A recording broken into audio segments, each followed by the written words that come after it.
Bharatiya Janata party साजिश, चुनाव से पहले भारतीय जनता पार्टी षड्यंत्र करना चाहती है। चुनाव से पहले मुसलमानों को लेकर के उनकी जो सोच है वो अनडेमोक्रेटिक है, अनकॉन्स्टिट्यूशनल है। ये सोचिए एक मुख्यमंत्री योगी, तो इसका मतलब ये है कि अगर कोई योगी अगर वो लोकतंत्र पर भरोसा नहीं करता है और कॉन्स्टिट्यूशन पर भरोसा नहीं करता, वो योगी नहीं हो सकता है। अयोध्या गैंगरेप मामले को लेकर सियासत दिन पर दिन तेज होती जा रही है। इस मामले को लेकर जहां भाजपा सपा को घेरने में जुटी हुई है, तो वहीं दूसरी तरफ सपा मुखिया अखिलेश यादव ने भी इस मामले को लेकर भाजपा पर चुनावी साजिश का आरोप लगाया है। इसके साथ ही उन्होंने सीएम योगी को भी घेरा है।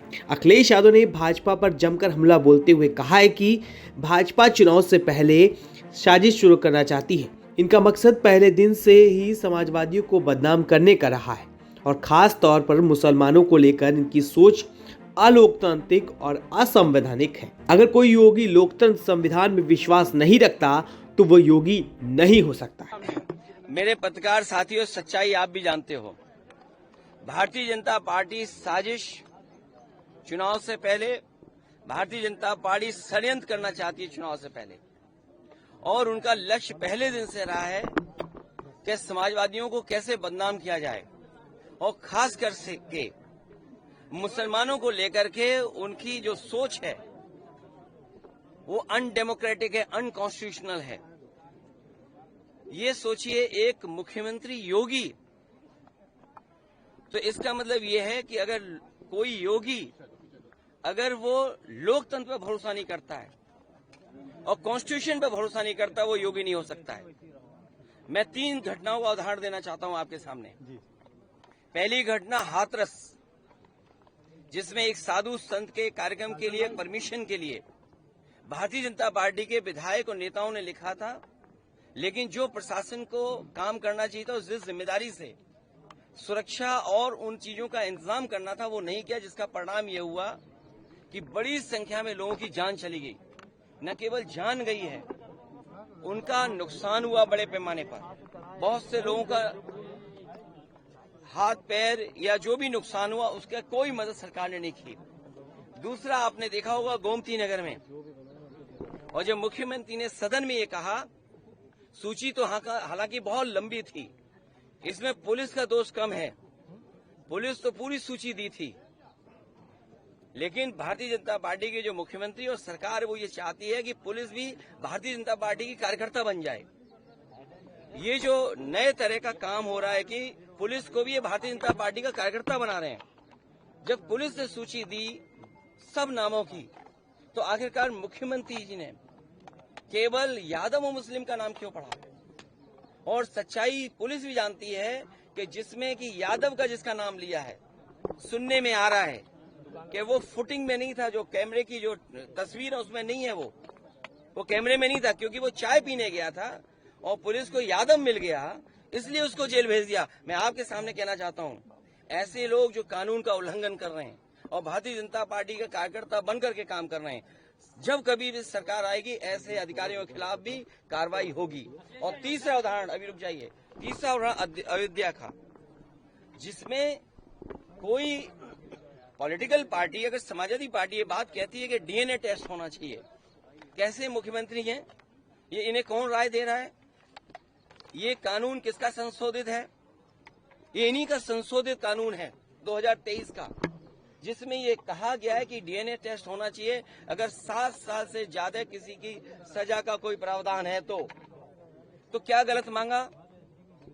और उनके परिवार के लोग कह रहे हैं, और वहां भी पुलिस सच्चाई जानती है, हमारे पत्रकार साथी भी जानते हैं सच्चाई। वहां की पुलिस जब बीजेपी के इशारे पर और वो सच्चाई से अगर काम करना चाहते तो उन्होंने क्या किया? उन अधिकारियों के खिलाफ कार्रवाई कर दी।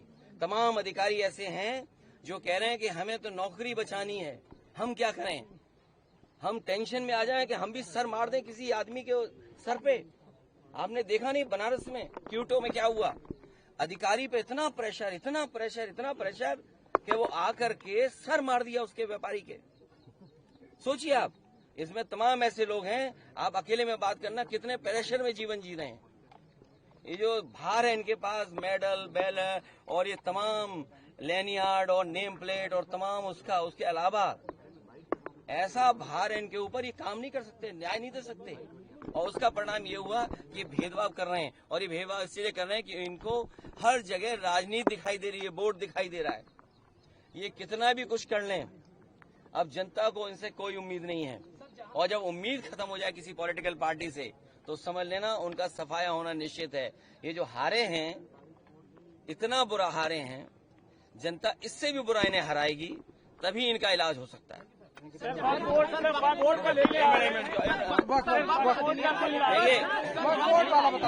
देखिए ये बीजेपी के पास हिंदू मुस्लिम या मुसलमान भाइयों को कैसे उनके अधिकारों को छीना जाए, उनकी अधिकार जो मिले हैं, जिन्हें आजादी के अधिकार हैं या उनके स्वतंत्र जो अधिकार हैं, उनके अपने धर्म को लेकर के अपनी कामकाज की व्यवस्था को बनाए रखने के लिए, और केवल वक्फ बोर्ड नहीं, हमारे मुख्यमंत्री देखिए कितने समझदार हैं सरकार के। उन्हें उर्दू में ये पता लगा कि नुज़ूल उर्दू शब्द है, उन्हें समझाते रहे अधिकारी कि नजूल का मतलब कुछ और है, लेकिन उन्होंने कहा नहीं, नजूल मतलब मुसलमानों की जमीन है ये। सोचो, जो व्यक्ति केवल उर्दू के शब्द नजूल को लेकर के पूरा प्रयागराज खाली करा रहे थे, पूरा गोरखपुर, और गोरखपुर में अपना स्वार्थ है उनका कुछ, या उनके सहयोगी साथियों का स्वार्थ है, उसकी वजह से बताइए उर्दू का शब्द नजूल, तो मुख्यमंत्री जी क्या कानून ले आए। तो ये बात आपको भी समझ में आ रही है, लेकिन हम लोग इसके खिलाफ रहेंगे। इन्होंने पहले एंग्लो इंडियन का छीना था, आपको पता होगा।